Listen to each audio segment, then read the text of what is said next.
I think the president should read more and learn more. You cannot make logical, intelligent decisions if there's nothing, no facts, no figures between your brains, between your ears. Another point is that when you make decisions, please, it's the good of the country, it's for the next generation. Remember that not all of us have an escape hatch like you do.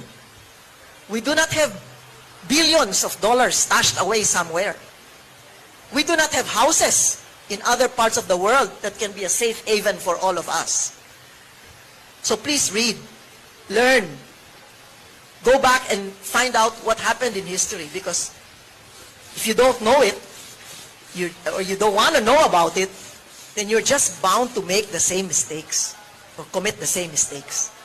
So remember, we 115 million Filipinos are stuck here.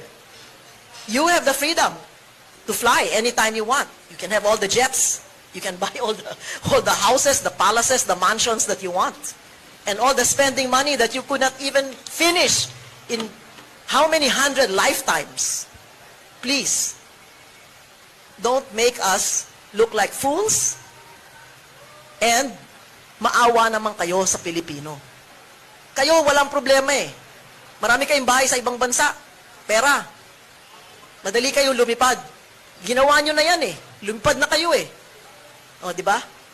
So, yun lang ang aking masasabi. Kawawa naman po kami.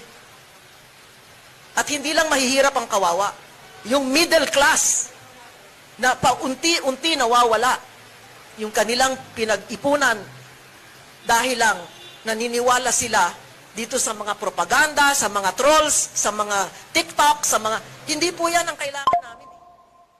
Kasi binabaliwala ninyo yung suliranin ng taong bayan. Binabaliwala nyo, hindi nyo pinapansin. Yung may reklamo, wala lang, baliwala lang lahat yan. Kasi sayawan lang, party lang, sige, biyahe lang tayo, okay. Okay lang sana kung maunlad yung bansa natin. Ngayon, meron pang Maharlika Fund. Di ba? Nakita natin sa Sweden, sa ibang bansa, na lusaw lahat yung pondo. Ang daming mga pera ng GSIS, SSS, o kung ano pa mang government institutions na ilalagay nyo dyan. hindi yan sarili nyong alkansya. Kaya mag-ingat po kayo. Dahil, hindi lang tatahimik ang Pilipino. Alam natin yan. Naghihintay lang ng oras yan.